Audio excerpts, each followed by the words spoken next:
You don't get born the normal way. Your mother is Danae, Princess of Argos. Your grandfather is King Acrisius, ruler of one of the most powerful kingdoms in ancient Greece. But here's the problem.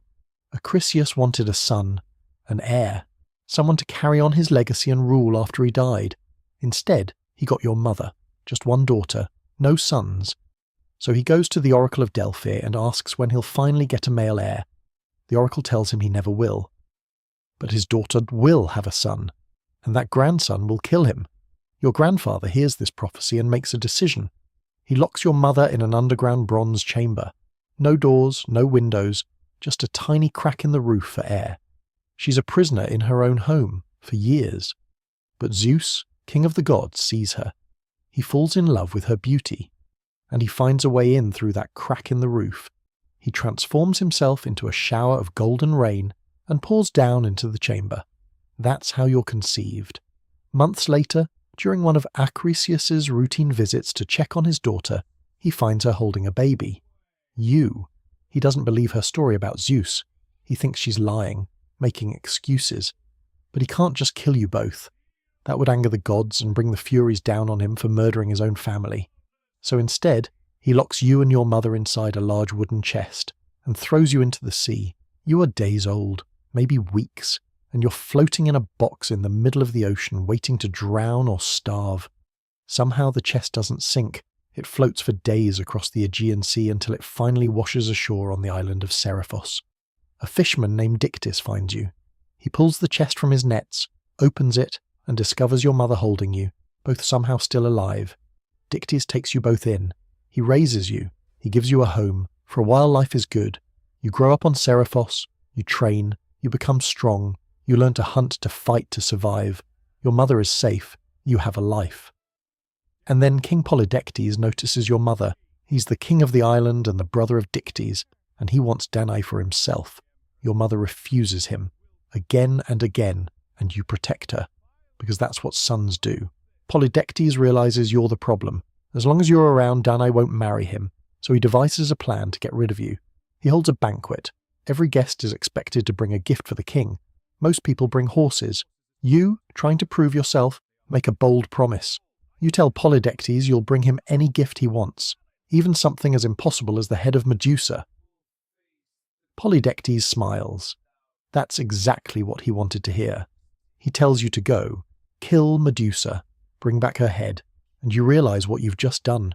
You've volunteered for a suicide mission. Medusa is one of 3 Gorgon sisters, the only mortal one. She has snakes for hair, bronze hands, wings of gold, and anyone who looks directly at her turns to stone. Her lair is surrounded by statues, travelers, warriors, anyone foolish enough to try. You have no idea where she is, no idea how to kill her, no plan. You're wandering, lost, desperate, when 2 figures appear before you. Athena, goddess of wisdom, and Hermes, messenger of the gods. They're your half-siblings, children of Zeus just like you, and they're here to help. They tell you to find the grey first. 3 ancient sisters who share a single eye and a single tooth between them. You track them down to their cave, and when they're passing the eye between each other, you snatch it. You hold it hostage. You refuse to give it back unless they tell you where to find the nymphs who can help you. The Greya have no choice, they tell you. You find the nymphs of the north. They give you what you need. Winged sandals from Hermes so you can fly. The cap of Hades which makes you invisible. A curved adamantine sword to cut through Medusa's neck, and a kibisis, a magical bag strong enough to hold her severed head without you turning to stone. Athena gives you one more thing, a polished bronze shield. You'll need it. You fly to the cave where the Gorgons sleep. Stheno, Euryale, Medusa. You put on the cap of darkness. You become invisible. You approach carefully, silently. You cannot look directly at Medusa. One glance and you're stone. So you use Athena's shield as a mirror. You look at her reflection. You raise the sword. Athena guides your hand, and you bring the blade down. Medusa's head falls. From her severed neck, 2 creatures are born. Pegasus, the winged horse, and Chrysaor, a giant with a golden sword, both fathered by Poseidon before Medusa became a monster. You grab the head, shove it into the kibisis, and run. Stheno and Euryale wake up.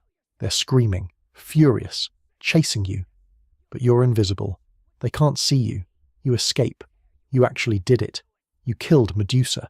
On your way home, flying over the coast of Ethiopia, you see something that stops you. A woman, chained to a rock at the edge of the sea. She's beautiful, naked, and terrified. Her name is Andromeda, Princess of Ethiopia. Her mother, Queen Cassiopeia, had bragged that her daughter was more beautiful than the Nereids, the sea nymphs. The Nereids complained to Poseidon. Poseidon sent floods, and a sea monster named Cetus to ravage the coast. An oracle told King Cepheus that the only way to stop it was to sacrifice his daughter, so they chained Andromeda to the rocks and left her there to die. You see her. You see the massive sea serpent rising from the water, jaws open, ready to devour her, and you make a choice. You dive, you pull out Medusa's head and hold it up. Cetus looks at it and turns to stone. You free Andromeda. You tell her father you'll marry her. There's a problem. She was already promised to someone else. Her uncle, Phineus.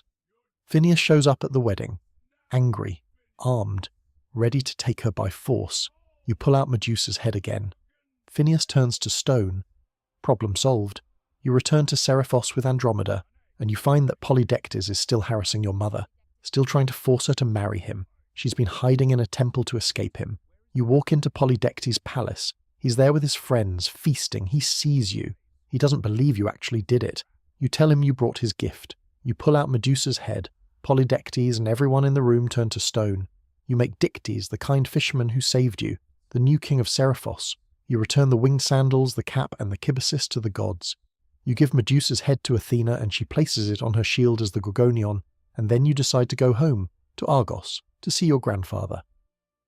When Acrisius hears you're coming, he panics. He remembers the prophecy. The grandson who will kill him. He flees Argos. He goes to Larissa, far to the north.